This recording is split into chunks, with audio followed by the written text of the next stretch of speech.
గోదారి కిట్టయ్య. ఈడికి ఎగసెక్కాలు బాగా ఎక్కువ. వేషము మార్చెను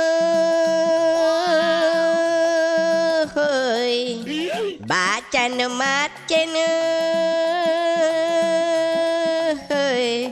మోసము నేర్చెను అసలు తానే మారెను అయినా మనిషి మారలేదు అతని మమత తీరలేదు మనిషి మారలేదు అతని మమత తీరలేదు మనిషి మారలేదు ఆయన కాంక్ష తీరలేదు పిడికిలి మించని హృదయములో కడలిని మించిన ఆశలు దాచెను పిడికిలి మించని హృదయములో కడలిని మించిన ఆశలు దాచెను వేదిక లెక్కెను వాదము చేసెను వేదిక లెక్కెను వాదమే చేసెను త్యాగమే మేలని బోధలు చేసెను అయినా మనిషి మారలేదు అతని బాధ తీరలేదు వేషము మార్చెను భాషను మార్చెను మోసము నేర్చెను తలలే మార్చెను అయినా మనిషి మారలేదు అతని బాధ తీరలేదు. ఏమి టైమింగ్ మాయా పాత పాటలు అంటే వెంటనే వెంటనే తెచ్చుకుంటావు కదా. మరి గొండమ్మ కదా మజాకనా అది సరేరా నువ్వు ఎవరి గురించి పాడావు? అది గొండమ్మ కథ అయితే ఇది జగనన్న కథ. వాటమ్మని చూసి పాతాళానికి చేరిన మనిషి మాత్రం మారలేదు కదా అందుకే పాడా ఈ పాట. ఓహో జగన్ మారలేదు అతని కాంక్ష తీరలేదు అని పాడాలన్నమాట. లేకపోతే ఏంటి మాయ 5 ఏళ్ల పాలనలో అక్రమాలు అన్యాయాలు దోపిడీలు జరిగాయి కదా. కనీసం సీఎం వరకు చాలా విషయాలు చేరలేదని స్వయంగా అప్పటి ఎమ్మెల్యేలు ఎంపీలు చెప్పుకొచ్చారు కదా.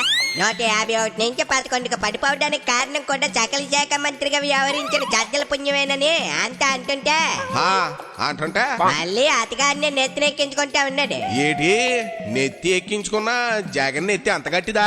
యోగ కాదు మాయా నిజంగానే పార్టీలో నెంబర్ 2 స్థానం ఇచ్చేసాడంట కదా. ఓహో అదా నువ్వు విన్నది నిజమే రోయ్. వైసీపీ చీపు జగన్నారెడ్డి సాధ్యల వారికి కీలక బాధ్యతలు అప్పగించారంట. ఏకంగా పార్టీ రాష్ట్ర కోఆర్డినేటర్ పదవి ఇచ్చేసాడంట. కోఆర్డినేటర్ అంటే ఏంది మాయా? కోఆర్డినేటర్ అంటే నేతలందరినీ సమన్వయపరచడం నేతలకు బాసుకు మధ్య కోఆర్డినేటర్ గా ఉండటం అంటే ఏం లేదురా ఎరి సింపుల్. గతంలో చేసిన పని చేసాడు. అప్పుడంటే అధికారంలో ఉన్నాడు కాబట్టి ప్రభుత్వ ముఖ్య సలహాదారుడిగా ఉండేవాడు. ఇప్పుడు పార్టీ ముఖ్య సలహాదారుడిగా సమన్వయకర్తగా మారాడు అంతే. పని అయితే సేమ్ టు సేమ్ అదే. మరి చాలా మంది వైసీపీ గౌరవాటమికి చర్చలదే ప్రధాన భూమిక అంటారు కదా, అలా ఎలా ఇచ్చాడు పదవి? ఇప్పుడు భూమిక లేదు సాక్షి శివానందం లేదురా ఓబో. జగన్కి 6 చేతిలో వైకుంఠం చూపించి అంతా మనకు అనుకూలంగా ఉందండి అని చెప్పేవాళ్ళు అంటే బాగా ఇష్టమంట. పొద్దుమాను నువ్వు వీరుడివి సూర్యుడివి తురుంఖాన్వి అని పొగిడే భజన బ్యాచ్ అంటే ఇష్టమంట. అంతేగాని వాస్తవాలు చెప్పేవాళ్ళు నిజాలను నిర్మోహమాటంగా చెప్పేవాళ్ళు అంటే అస్సలు ఇష్టం ఉండదంట. నెగిటివిటీని విని సహించలేడంట. అలా అయితే కింది స్థాయిలో ఏం జరుగుతుందో ఎట్లా తెలుసుకుంటాడు? అందరూ రోజు బాచును కలిసి అవకాశం ఉండదు కదా. మునిగిపోయాక కూడా ఇంకా సజ్జలు నమ్మటం ఏంటి? సజ్జలకి కీలక పదవి అప్పగించడానికి 3 ముఖ్య కారణాలు ఉన్నాయంట్రా ఊబు. ఏంటవి? ఒకటే గత ప్రభుత్వ అవినీతి బాగోతాలన్నీ సజ్జలకే 3 వంతులు తెలుసంట. సజ్జల ప్రమేయంతోనే ఆయన మధ్యవర్తిగా 1000 కోట్ల ఆమ్యామ్యాలు జరిగాయంట. అందుకే జగన్ సజ్జలను వెంటేసుకుని ఎప్పటికీ తిరుగుతా ఉన్నాడు. అవునా? అమ్మ సజ్జలో నీ గజ్జల సౌండ్ ఆ రేంజ్ లో ఉండేదా? మరి రెండో కోణం ఏంటి భయ్యా? ఏముంది పేటీఎం టీం అందరినీ సజ్జలే మేనేజ్ చేసేవాడంట. వాళ్ళు ఎవరికి పార్టీ సభ్యత్వాలు లేవు సరి కదా. పార్టీ వాళ్ళందరినీ తమ వారిగా గుర్తించలేదు సరి కదా. ఇప్పుడు అరెస్టులు చేస్తుంటే చిల్లర వేసాం కదా, మనకేం సంబంధం లేదన్నట్లు పార్టీకి మరకంటకుండా జాగ్రత్త పడ్డాడు. అయ్యి బాబోయ్ నిజమేమయ్యా. శ్రీరెడ్డి ఎవరితో తెలియదంటాడు కోడిగుడ్డ అమర్నాథ్. అట్టగే బోరుగడ్డ మావాడే కాదని వైసీపీ వాళ్ళు పోస్టులు పెడతా ఉన్నారు. ఎందుకే 3వ కారణం ఏంటో చెప్పనే లేదు.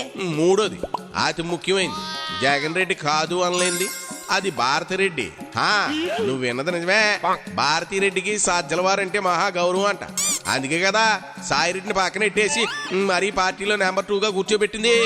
భారతీరెడ్డిని కాదని జగన్ రెడ్డి ఏమీ చేయలేడు కాబట్టి పార్టీ కోఆర్డినేటర్ పదవి ఇచ్చేసాడు. ఇది అసలు సంగతి.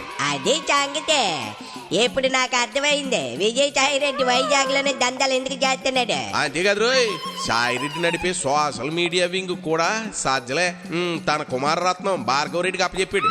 అబ్బా కొడుకులు ఇద్దరు కలిసి కదమ్మయ్య జగన్ రెడ్డిని బస్సు పట్టించారు. అయినా మనిషి మారకపోతే అట్ట.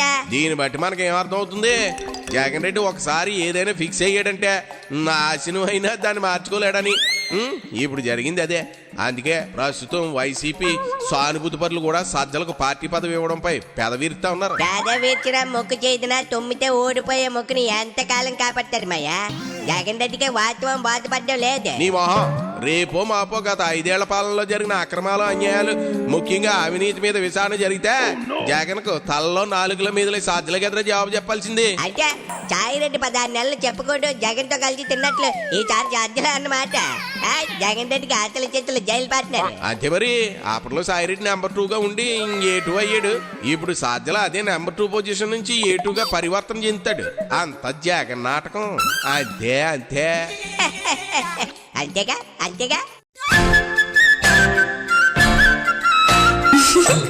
గోదారి కిట్టయ్య ఈడికి ఎగసెక్కాలు బాగా ఎక్కువ.